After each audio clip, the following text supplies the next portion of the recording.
Life is better when life is better when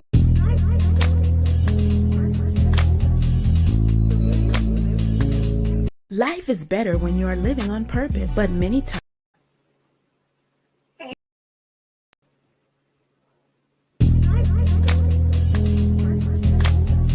life is better when you are living on purpose, but many times we get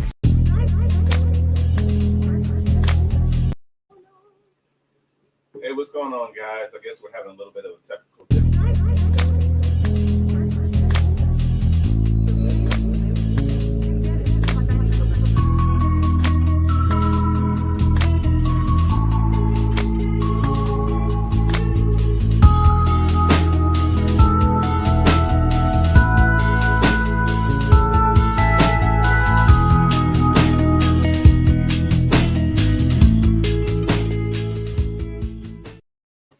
Hey fam, welcome back to another episode of Beyond the Vowz. It's your girl LaFlower and my amazing co-host and husband.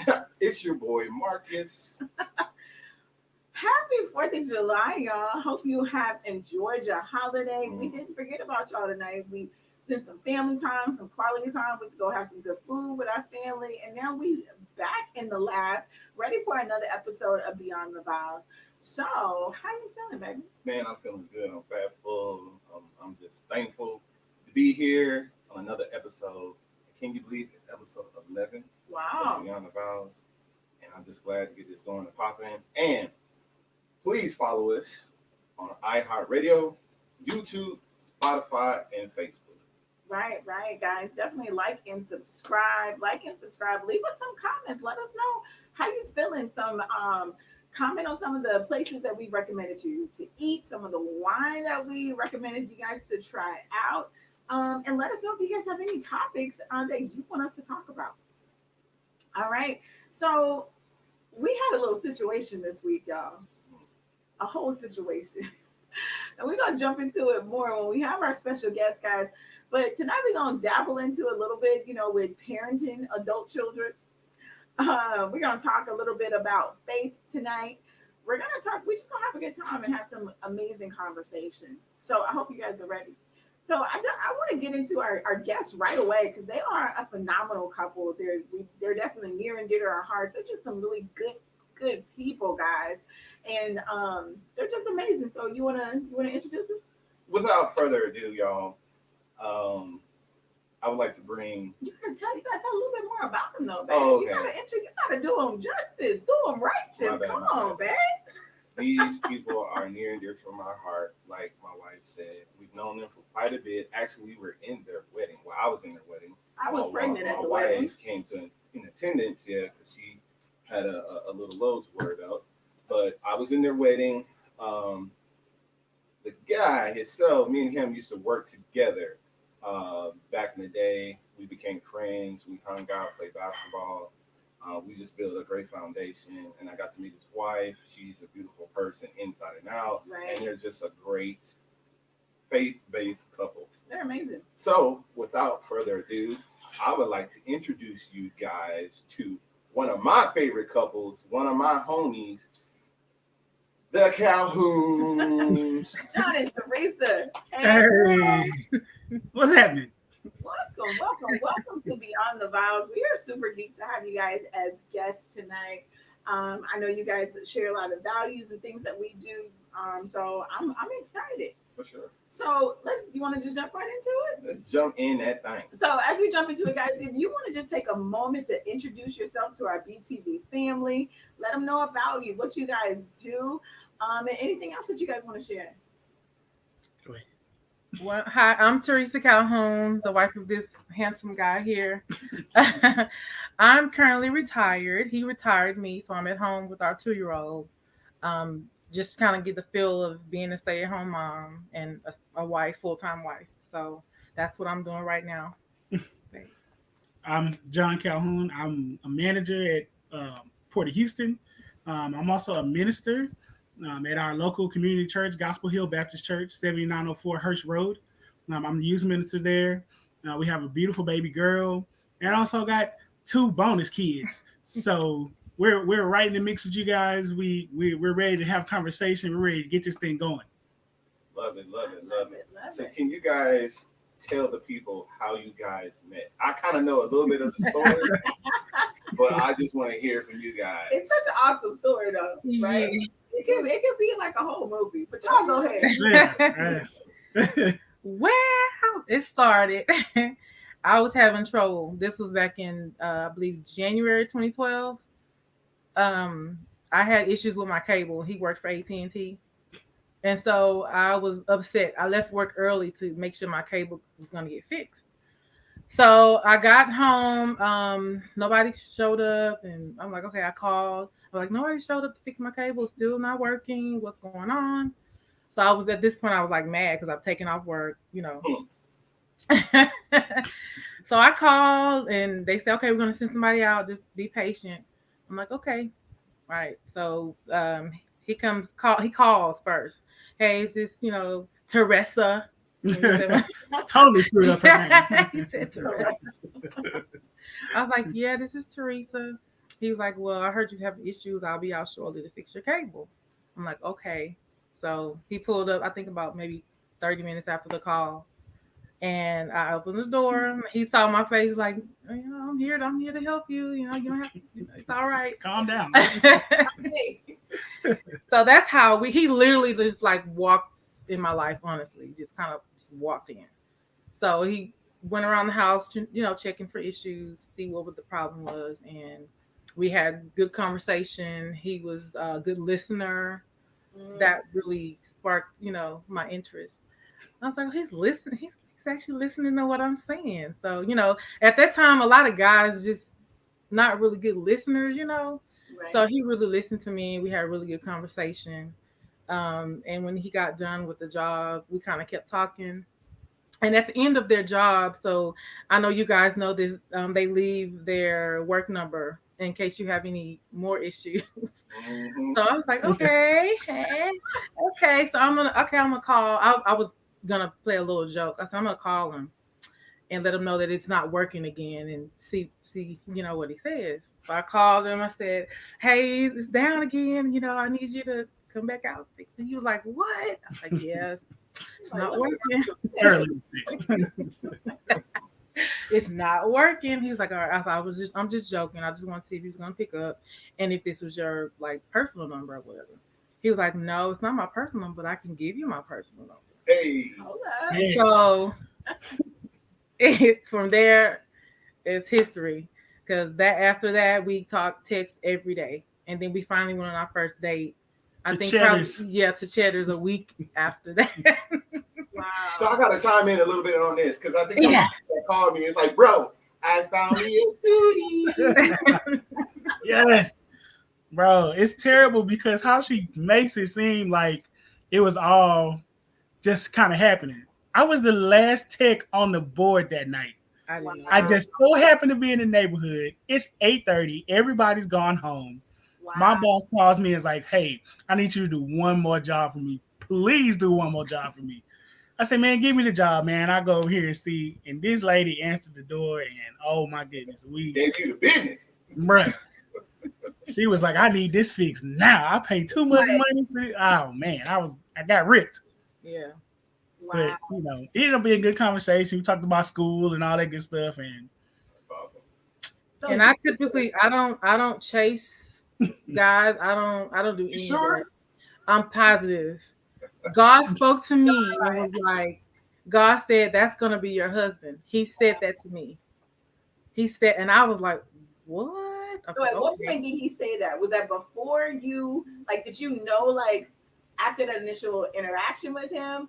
Or like, it was after the end of the day, like when he finished the job and he left the number. The energy that I got was amazing. I've never felt like that before ever in my life. So were you looking for? I know you probably desired to be, or were you at that point in your life, like, you know what, I want a husband? Or were you previously married? Had you already been there and done that? Like, I'm over that. I'm living my life. I'm doing what I'm gonna do, and if it happens, it happened. But that's not on the top of my Jesus board. Correct. So at that moment, no, it was not on my to-do list at all. Yes, I was previously married. I was, I hadn't quite got divorced yet. It took a couple of months to get that done. I have to pay for it myself. So, but yeah, I was separated for like 3 or 4 years, and me and the kids were trying to get on our feet, and I wasn't concerned about any of that. I was just trying to, survive. I was in survival mode, so I wasn't even thinking about it. But that energy, the exchange of energy that I felt from him was just amazing. And I think I told him that story about how I knew you were gonna be my husband probably months later. I didn't tell him right away because, of course, scare him off. But yeah, I had that. So, what was your take, John, after the whole experience? How did you feel? Like, this is the one. This is it. Honestly, man, it took me a minute. I was a young Thundercat. I was out here in these streets, yeah, I was out here bad, man. I was not yet a minister. Like, I was living my best life. And after that phone call, we kind of talked, and then like I was texting her, and I kind of thought I lost her because she finally got around to asking me how old I was. I think at that point I was like 23, 24 or something like that. 24. I was mad young, and so I was like, well, she ain't gonna want to talk to me. I'm whatever, But she was cool with it, so I was like, all right, well, let's keep rocking. As a matter of fact, I was so unsure. I started calling a few of my female partners and like, hey, I met this chick. She told me to call. What this mean? Am I supposed to go after her, or is she playing with me, or what? They was like, "Boy, if you don't call her, and blah blah blah." I'm like, all right, I called and I invited out. I kind of like did like one of them sneaky text messages, like, "Hey, you up?" Kind of deal. Like, you want to meet me for some drinks? And so yeah, she snuck out. We got together at Cheddar's, and the rest is history. I like it. So at what point did you guys know that this was a forever thing? Like at what point in your relationship were you like, okay? I know you said what God told you, Teresa, but when was it solidified where you felt like you had John's buy-in too? Like, we really in this thing together? No, to be honest, guys, I was scared when God told me that. Okay. It was a scary thing. So I tried.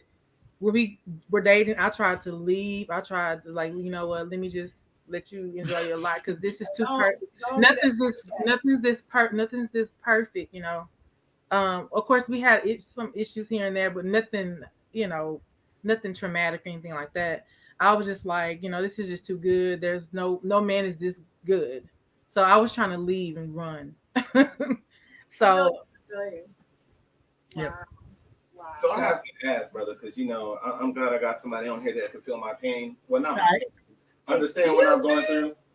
How did you feel to be in a relationship and eventually fall in love with a woman that already had established a family, had children, and taking on that responsibility of being basically stepdad and being the dad, number one dad? So how did that transition for you? Because I know you went from no kids to like I got a whole family.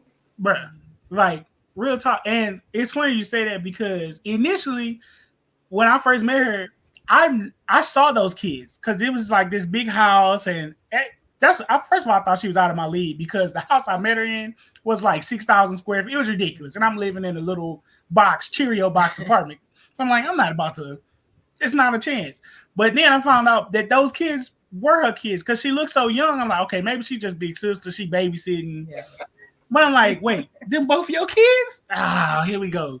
Yeah. So, like I said, at first it was a shocker.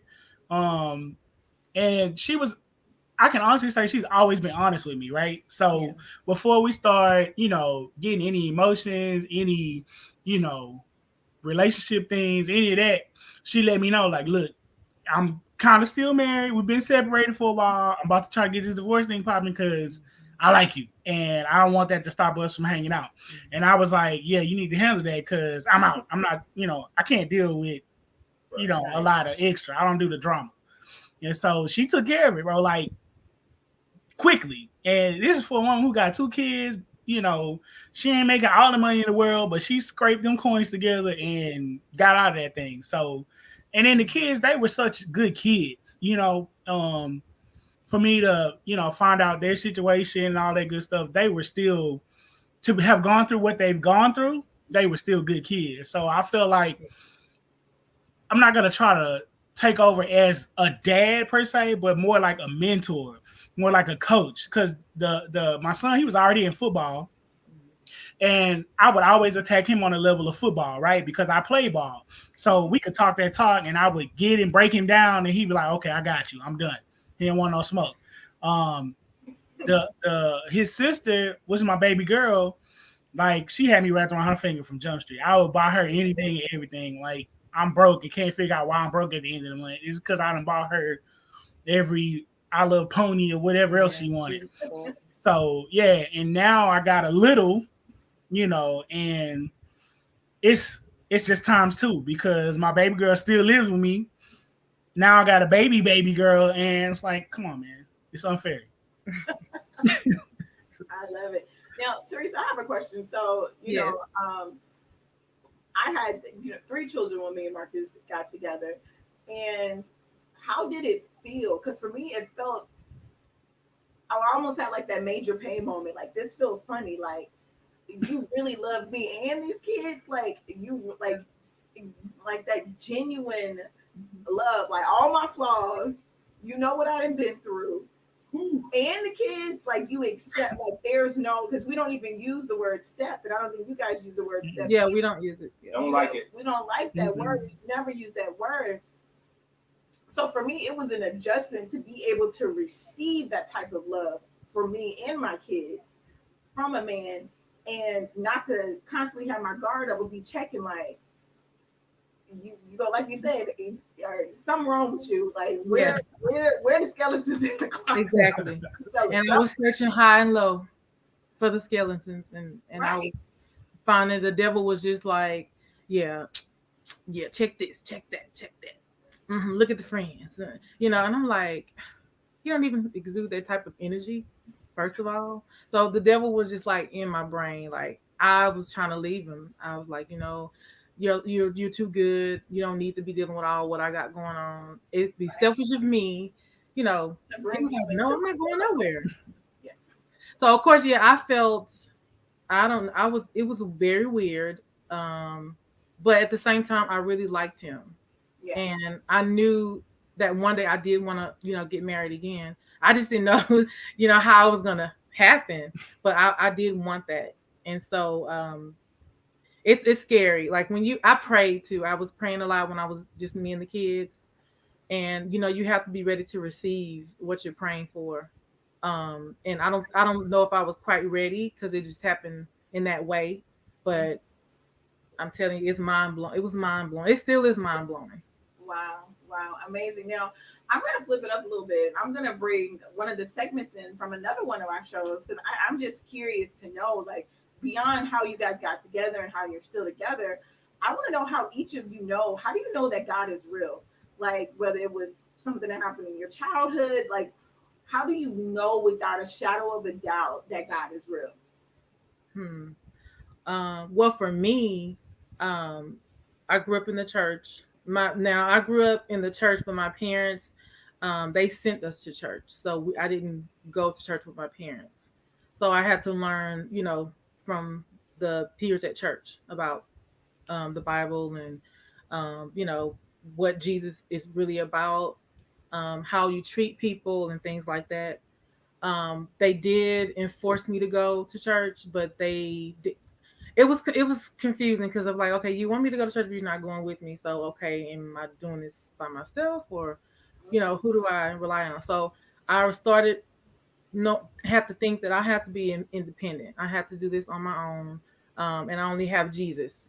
I learned that at an early age. He's going to always be there for me, and I always relied on him, whatever the situation was, because I've had several.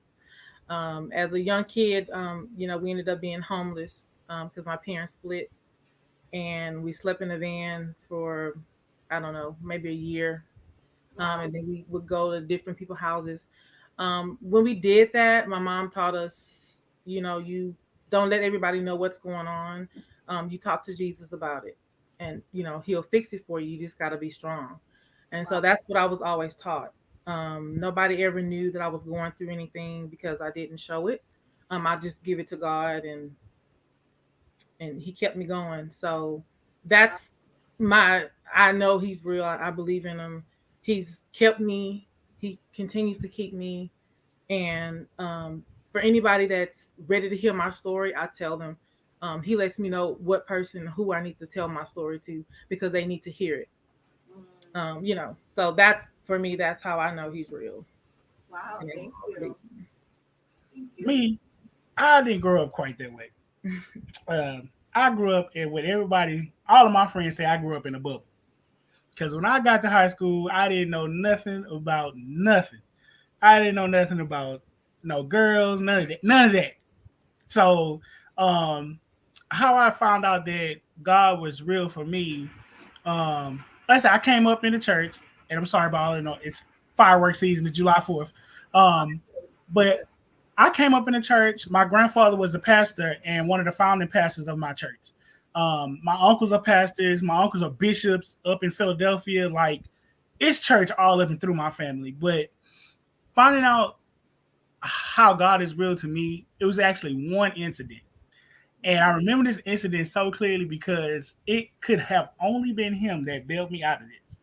And to this day, my parents do not know. So they'll find out today. So in high school, I was pledging. There used to be a little high school fraternity called Gents, right? And so I was pledging it. And one of the guys, we were going through one of our meetings, and one of the guys, I guess he didn't like whatever we had going on in the meeting. And so he went to the principal, complained. It was a whole ordeal. So, but I didn't know how big of an ordeal it was until all of us, I think it was like 9 of us, were sitting in the office around a round table with the principal, the police. They had called the FBI. Like, it was a big ordeal. Yeah, hazing was a big deal. I didn't know that what we were doing with hazing. I was like, just going through the motions. Nobody getting hurt. But yeah, in the school district, that's a big deal. So everybody's sitting around this round table. They're discussing expulsion. They're discussing suspension. Now, mind you, I have never been in trouble a day in my life. I don't ever even get close to the police officers, right? And it's not for fear of the police. It's for fear of my parents, right? I'm not scared of the cops. I'm scared of my daddy, right? So me knowing that it's a possibility that they finna slap cuffs on us, they about to take us to jail. I'm about to get hauled off. I ain't had a chance to call my mama. I don't really want to call my mama, but they gave us a little break. The meeting was this long. We got a bathroom break. That's how long the meeting was, where they were investigating us and talking to every person. I went to the bathroom. I said, Lord, I need you to bail me out of this. I ain't never came to you about nothing before because my parents provided for us. I never knew that I needed God until then. And I was like, well, they told me to call to you if I'm in big, big trouble. So here I am. And I'm having a conversation just like this. Help me get out of this. I go out of the bathroom and back into their office, and the principal sent 2 guys. Nobody got suspended. He sent 2 guys to CLC, and he sent the rest of us back to class. Nobody's parents got called. Nobody got rolled up. And I think like a year later, I left that school. I was like, you ain't got to bail me out but once. I'm getting out of here. I'll never go back to that situation again.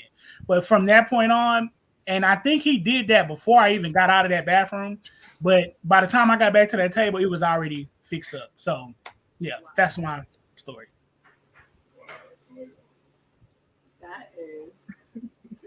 Oh, man, that's awesome. That's awesome. So back to y'all's relationship, this beautiful marriage I got going on. How long have y'all been married now? I'm trying to remember. 7 years. 7 years. Okay. So in the course of y'all's marriage, I'm pretty sure y'all had some disagreements, some rocky times. So how would you say for the young people in their marriage are trying to find their way, trying to find their stride, what is what would you think is the most important thing that got you through those rough times in your marriage? Communication for one. How important is that? It's very important. That's our relationship is based on communicating. I don't like having gray areas in anything that we touch. We pretty much talk about majority of everything. Except for whatever happens at work. Sometimes talk about that. But as far as our lives, and decisions that we make. We talk about it. We're not always on the same page with it, which is normal. But we have, we compromise as much as we can. Yeah, I think compromise too is another thing that people should work on. that one is a major one for me. From and I hate to say this because it sounds egotistic, but from a man's perspective, um, Sip on that. accountability and compromise is hard because as men, we kind of always want to be in the front. We always want to carry that banner. We always want to rock out for our family all the time. And it's our way or the highway, like putting my foot down. But when you're in a marriage, it's more like, okay, admitting the hardest thing for me in this whole marriage is coming back to say I'm sorry. I'm gonna be honest. For sure. Because For sure. I go off the deep end. I mean, I fly off the hinge. I'm like, yo, whatever. It's words between husband and wife, so it get crazy. But then, like, on your dirt. They know yeah, they know your buttons. yeah, like, I mean, and it's just like, just press it, like, come on, man. And then, but I have to come back and have to, like I said, something about, man, that Holy Spirit be working on me, right? And I'll get in there and they'll just start talking to me. I don't know. Other people call it conscience. I say it's the Holy Spirit. It be working on me. And he talking. And I'm like, all right, man. All right. Let me go back in here. Like, baby, look, I messed up. I said some things I shouldn't have said. My bad. Let me go fix this, what you asked me to do at the beginning. Like I should have did it in the first place. But that's the hardest thing for me is just that I'm sorry factor. It's a soft spot. And that's all that I ask for is accountability, and let's fix it, right? So Exactly. you're showing that you want to fix it, and I'm good with that. Right. Now we're all not perfect. Y'all, John and Marcus, why is it so hard for men to say I'm sorry? Well, I can tell you because he said it when he said it before. It's ego. Men have big egos. We feel like we're the head. We're the man in the relationship, and it's kind of like we're the head. We're number one, so it's kind of hard for us to sometimes to humble ourselves to say, you know what, I was wrong in this. I shouldn't have flew off the handle. I shouldn't have said what I said. So it's more of an ego thing for men than anything. Yeah, for sure. So before we go to break, Theresa, I want to ask this, especially in today's time, you being a stay-at-home mother in our community, how does that feel? Because I know some women feel like they don't want to, I guess, let their careers go or they feel like they're giving up their dreams and aspirations to stay at home to take care of the kids. They feel like, oh my God, this is so 1950s. I am not that woman. That's what my great grandmama did. That's what my grandmama did. I'm not doing that. I got a degree. I want to go to school. I want to work. So how does that feel for you to be in that position of being a stay-at-home mom? Well, it was weird at first because I've been working since I was 14. So we were going back and forth about it. Okay. Wow. Okay. That's all good. It's all good. Because I know I struggle with that for a little bit, right? Oh, yeah, for sure. I struggle with, but my desire was to stay home more because I know that I'm more creative when I own my own time. So why do you think that is for the ladies today? And I know this could be a whole nother segment. Why is it for some women they feel like they don't want to take a back seat to their careers or to their situation to actually stay at home and take care of the kids in today's time? Why do you think that is? Because in my mind, it's more freedom when you're able to stay at home.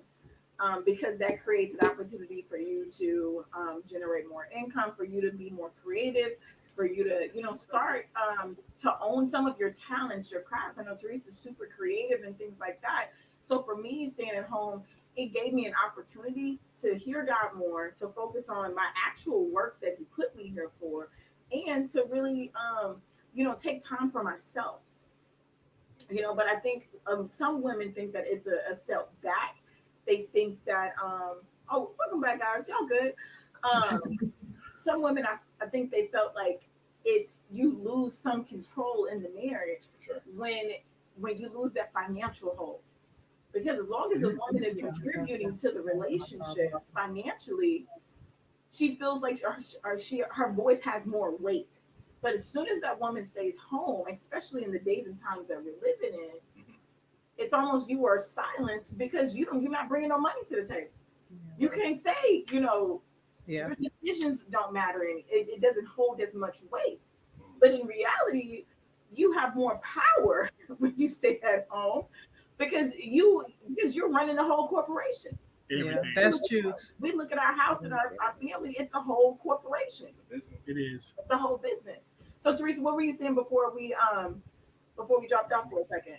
Yeah, I was just saying that it was very weird for me because I've been working since I was 14 and getting adjusted to being at home. I know that sounds weird, but getting adjusted to being at home was a bit much. I'm still trying to get adjusted, honestly. And I think I've been out 2.5 years now. So yeah, it's a lot. Because you it's like I kind of felt like a bomb like the first year because I'm like, okay, I'm laying in the bed till 12. I need to get up, or else I'll be sleeping when the baby's sleeping. And I'm okay, we're up. What am I supposed to be doing? Right. So yeah. So it's weird. And so, guys, we're going to take a quick break. We got a lot more conversations and questions that we want to jump into faith. We want to jump into how ministry and things like that. So we'll be right back. Life is better when you are living on purpose, but many times we get stuck in the rat race and in the mundane task of our day-to-day lives, causing most to lose sight of their purpose. That's why certified life coach, inner healer, and business strategist LaFlower Bowie is here to help you get calibrated to your calling through proven systems, techniques, and resources. Order a copy of her book, Principles to Reposition, to assist you with your journey, or schedule a free clarity session to kickstart the journey. After these sessions, clients have stated they found clarity and opened their eyes to things they had long forgotten. So get social and follow LaFlower on all social media platforms at LaFlower Bowie. And don't forget to mention Stunner Radio sent you. Hello, welcome back. Hey. To the Vowz with the Calhouns. Yes. So I'm gonna open up with John. I gotta ask, brother, how and when did you know you were called into ministry? And then also too, how important is it to have a faith base? And that's for both of you guys. That's a loaded question.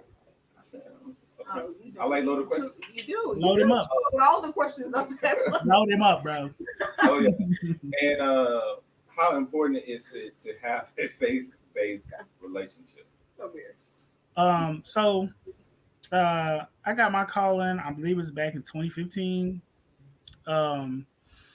It happened while I was in church, as a matter of fact. For about 6 months prior to that, the Holy Spirit would always talk to me and tell me to go up and pray for it. It would point me to specific people to go and pray with them. Not knowing why I'm praying for them, I'm just praying for them, right? I don't want to know your business. The Holy Spirit told me to come and just pray for you.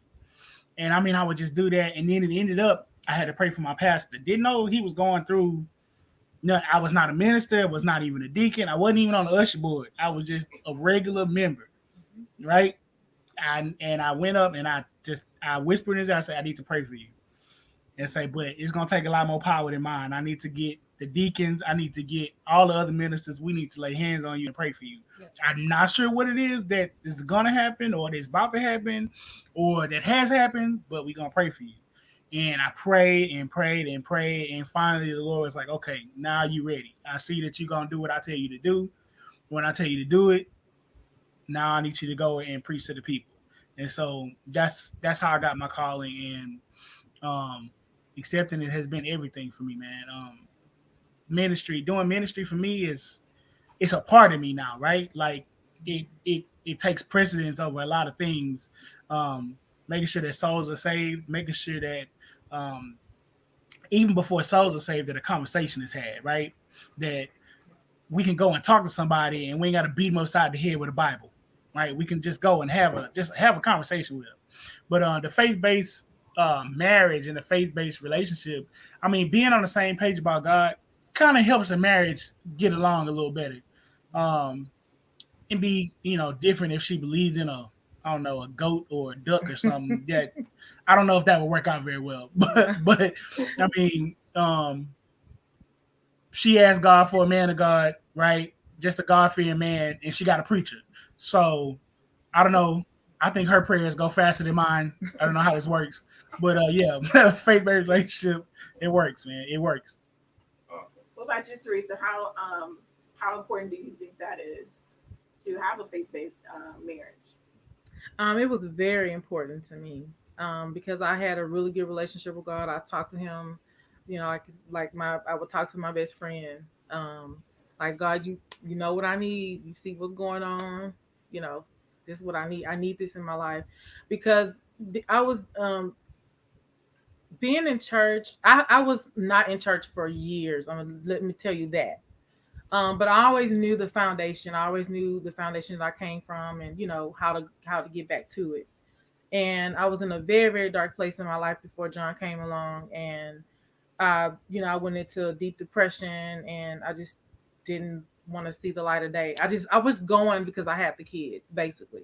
Wow. I had 2 kids I had to take care of, and I knew I had to get out and take care of them. So I thank God for my kids, really, because I think if it wasn't for my kids, I probably wouldn't be here, to be honest with you.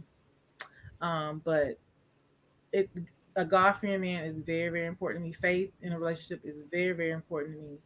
Um, I I never knew that I would uh, be in such a. I have a beautiful church home that we belong to. It's very small, but it's very family oriented, and I've always wanted that. Um, and so I'm blessed.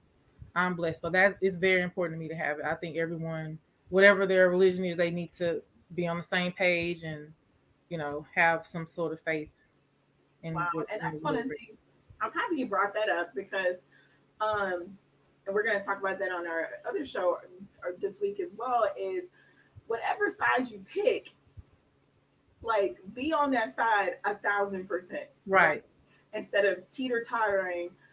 Because I'm finding that a lot of people now, because no one wants to offend anyone, Mm. because we live in a very offended or offensive sensitive Sensitive. culture, Yeah. that it's like some people are afraid to rep what they believe in Mhm. because they don't want to offend anyone. And you Mhm. can believe in what you believe in. Right. You can respectfully, like, hey, you do you. Like, I like blue, or I like purple, you like Yes. blue, but we Yes. still can live in harmony together. Yes. Yeah. Right. Why do you guys think that is? That so many people are like, well, I don't like nothing. I don't believe in nothing, or I'm unchurched, or I don't do I don't do this. Why do you think people are so afraid to pick a side in the Hmm. times that we live in? I think it's just what you said. That the world has begun to take offense or become sensitive, but this is, being Bible scholars, this is not new. What's going on? People not wanting to pick a side. People sometimes here, sometimes not. Um, the Lord doesn't want us to be lukewarm. He spew it out of His mouth, right? So, um, people that are what I like to call Christian people that say they believe in Christ should not be ashamed of Christ, because then Christ will be ashamed of you, right? So, but they're starting to, because the world is so offensive, because things are on video, because there are so many different angles feeding into people's minds. And I don't like to blame social media, because even before social media, there were people on the streets just saying whatever, people on TV saying whatever. And I mean, but social media is kind of prodding that or pushing that process along. And I think with this pandemic and everything going on, the church is figuring out how to fight back with social media. Mhm. So I think, like you said, the sensitivity, just people are afraid to offend somebody, because a lot of this new offense, you offend somebody, you can get in deep trouble. But Yeah. Or be canceled. or be yeah, or Cancel be culture. cancel culture. Like, that's a thing. I don't even know. Like, I don't understand, but whatever. But Real quick, yeah, and canceled on Twitter. But yeah, I appreciate that, John and Teresa. Um, And I think you're right. The pandemic has caused the church to wake up, because there's an amazing book, and I think it's called Innovate or Die, Oh wow. talking about, entrepreneurship and business, but I apply that to the traditional church. Same Because thing. the traditional Yep. church hasn't typically innovated, right? We Yep. kind of like, hey, we've been doing the same thing. Like Big Mama did it, my mama did it, I'm gonna do it. But what we don't realize, you got so many people running out of the back door, hitting the exit, saying, and they're not sharing the beautiful relationship of God with their children. So that's how we have such an I don't even want to say an unchurched community, because we are the church, Yes. right? And so I'm very passionate about, people that are our ages to really, push the church into the new era that it's going in, because we have to innovate or die, right? Because there's so many people hungry. There's so many people hungry for something. They're hungry for their spirit man to be filled, but they're searching out other things. You got people, and no offense, but you got people praying to crystals. You got people praying to so many things. To rocks. Cities. I'm serious, because New Age has grown so much because the spirit man is hungry. The spirit man is hungry. The spirit man is hungry to connect with the Father, but because people have turned away from the church so much, they're looking at the next best thing, which can get you into spiritual dimensions and things like that, but you're not getting there through the Father. I mean, through the Son. Yeah. Right. And so it's super big. Now, you want to talk about the kids? These adult kids?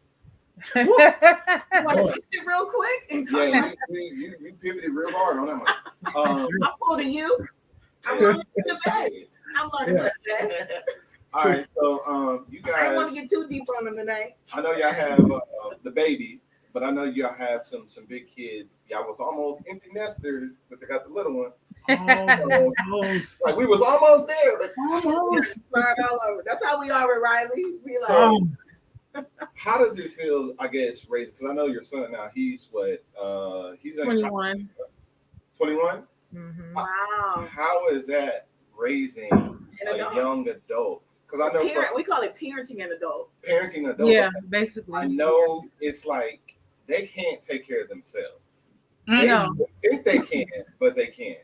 Right. But they're grown. He's a grown man. Like we have grown kids. They're a grown woman, a grown man, and it's like, how do you find that balance of treating him like an adult, but yet this is my child, because they still need like basic stuff. You know what I'm saying? So how do y'all manage that with him being 21? Well, I just had the conversation with him, I think last week, about the kids are now grown, so I have to treat them with respect, which you should always do, but it's a different type of respect, I guess. So I've been working on that. That's been kind of hard for me, because it's like you try to show them how things should be done, right? In the best of your abilities. And it doesn't, it's like they don't get it. I think probably when we were at their age, we kind of got it quicker. So it's different. I mean, I'm still trying to figure it out, to be honest. It's a little rough. I guess, John, if you want to chime in on it, but I was going to say, I feel like this generation of kids, and this is just my opinion, we always talk about our generation was the one that when we were growing up, we had Big Mama and our parents, right? We were to be seen and not heard, right? Right. So we didn't really like that, because we wanted to voice our opinion, but they were like, if you say anything, I'm going to slap you. Right.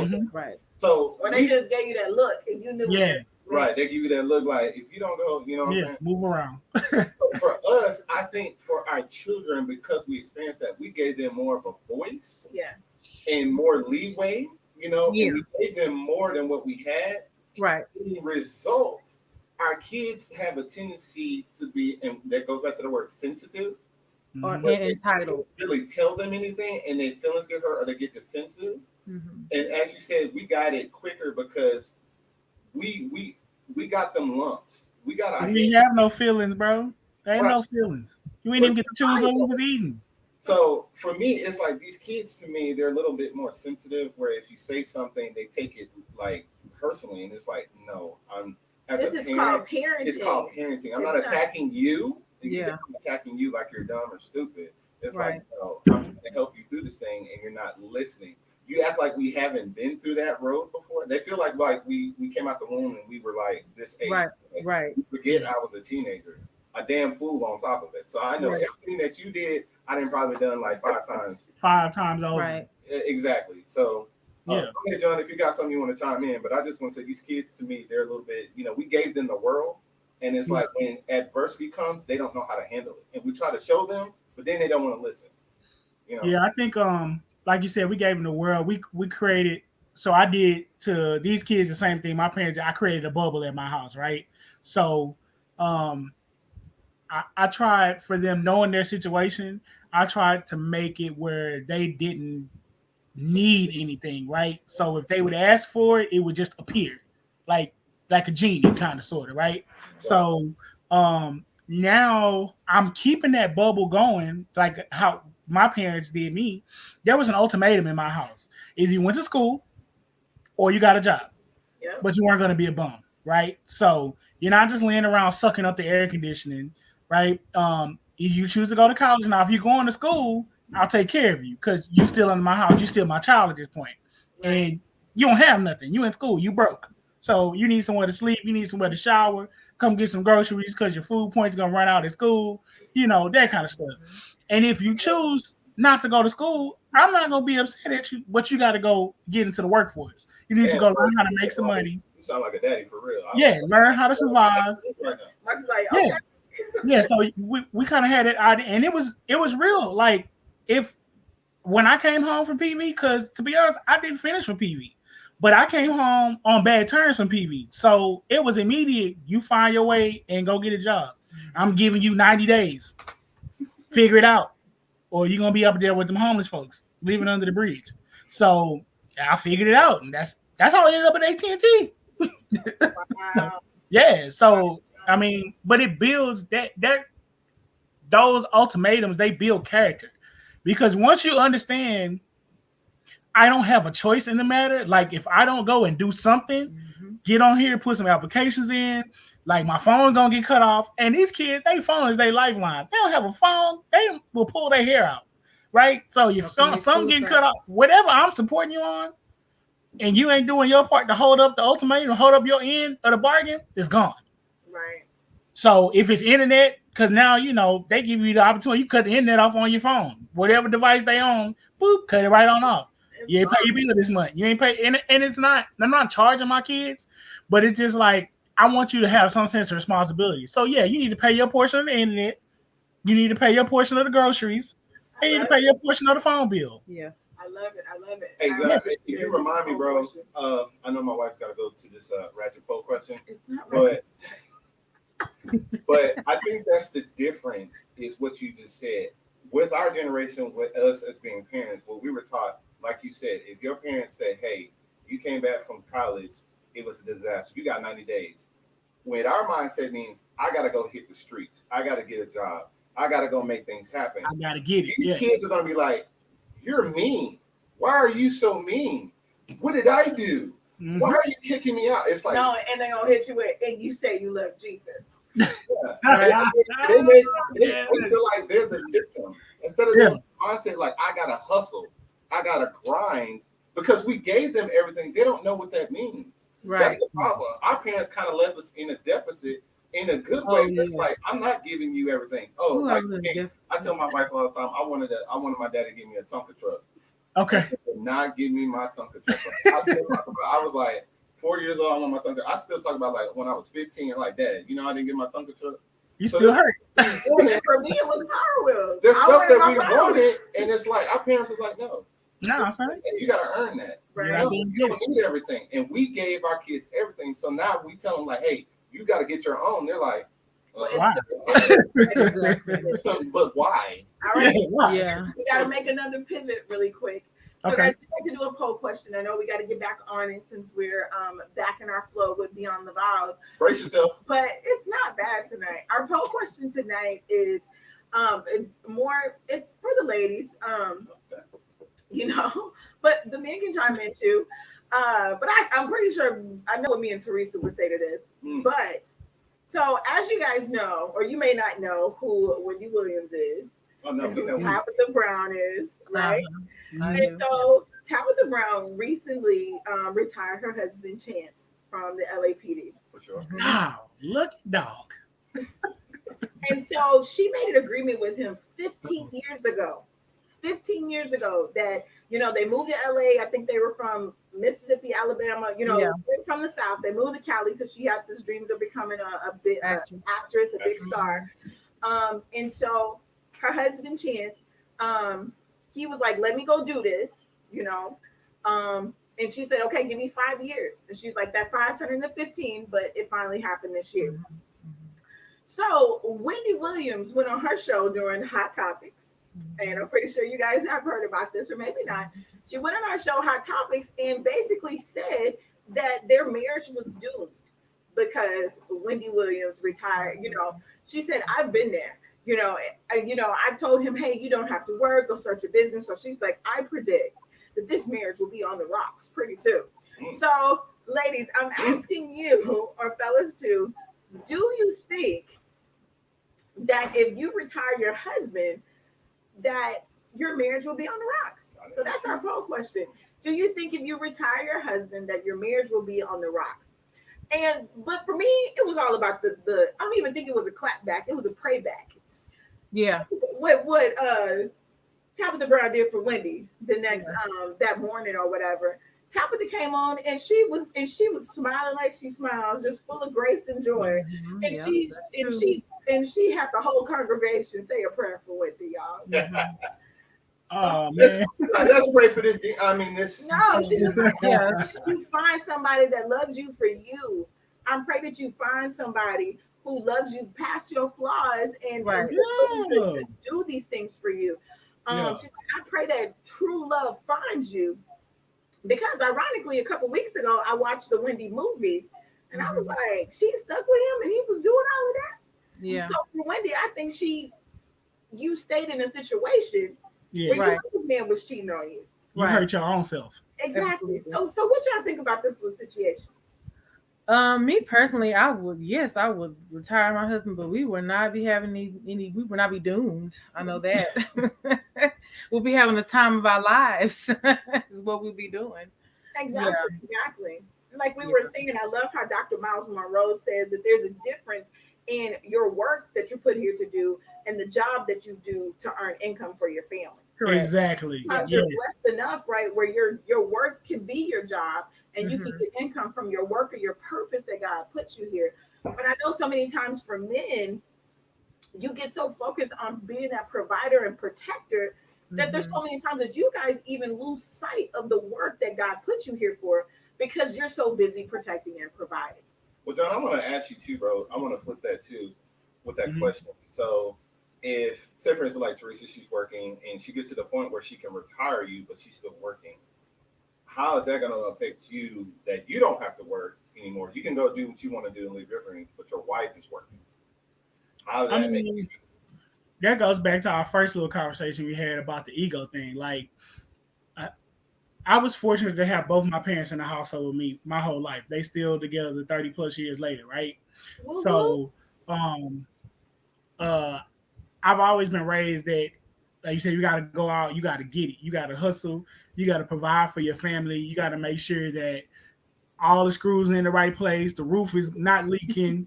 You know, the yard is cut, the cars are running, she got the good car, you drive the raggedy car.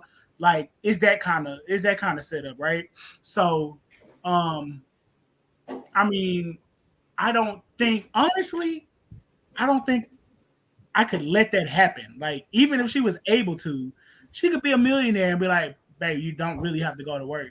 But I would feel like just like a slob just being at the crib, or you know, even starting a business or, you know, whatever, if it's not bringing in adequate income, I wouldn't feel adequate as a man, right? So that's why I'm at with that. I can't rock with that one. I got you. How about you? How would you feel, babe? I mean, I feel what John is saying because, like I said, it's about an ego thing. But if my wife, I'm gonna be honest with you, John. If my wife made that bread and she was like, "Honey," I know in my situation, we've been holding our families on our shoulders, right? Yeah. And taking care of. My wife will tell you. There's been times. Y'all remember? Everybody hates Chris. Yeah.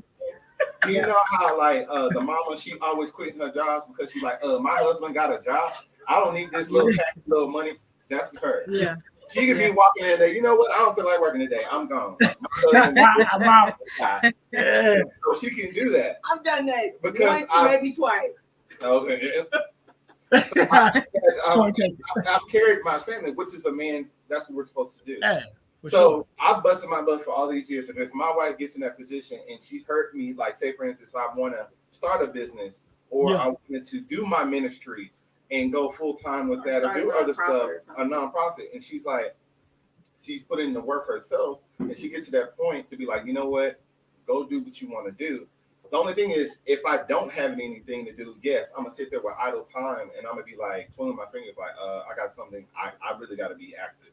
But if I have a dream, I have aspirations, and I've been working on this project, and she's like, baby, she comes home and say, hey, you can go ahead and tell that boss, you see, you can go ahead and live your life and do your dream. Then of course I'm gonna go do that 100%. Yeah, I got you. It's about that teamwork. Yeah. Yeah. If we look at it, almost like a sports team. It's like sometimes he's going to be the franchise player, and it's okay if I'm the franchise player for a season 2, because that allows you to really go and do what God wants you to focus on, and not have to worry about all of your time being taken up.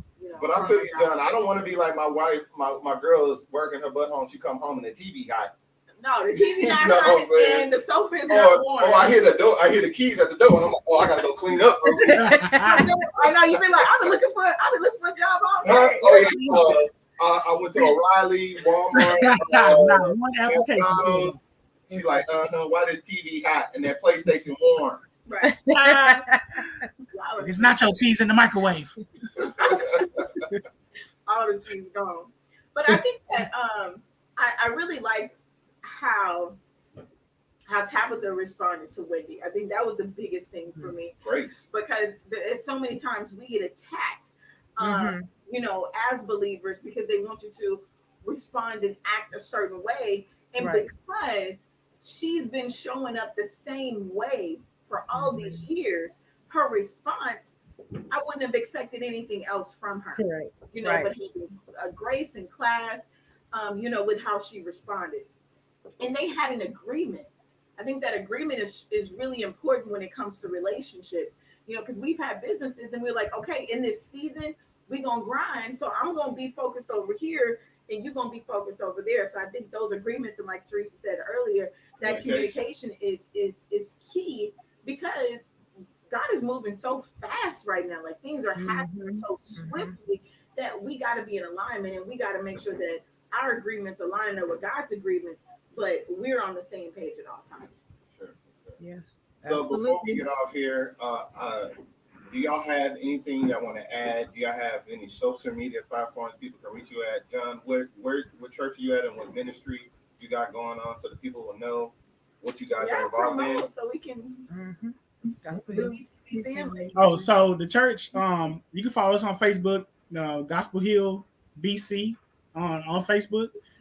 Pastor Floyd Young is our pastor. Like I said, address 7904 Hirsch Road, Houston, Texas, 77016. And then my wife has a business. Yes, so I have. I'm on Instagram and Facebook as Frugal Fantasies with the Z at the end. So you can easily find me there for any decor needs, crafts, and things like that.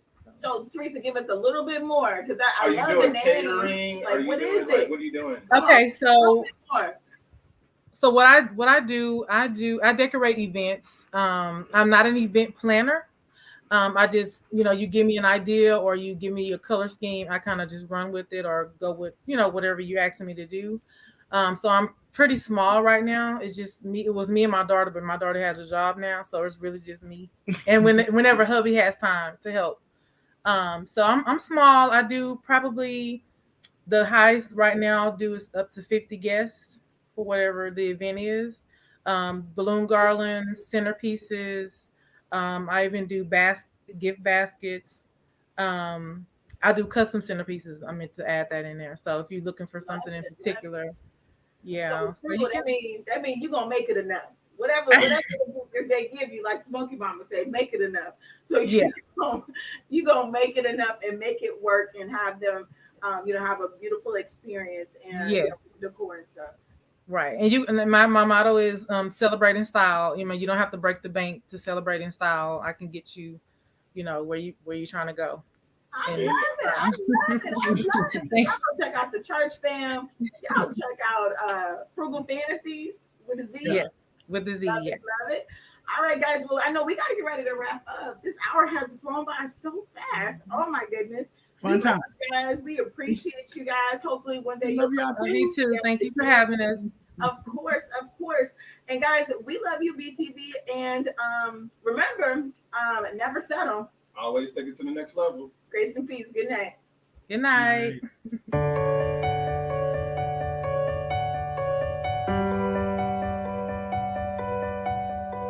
Right.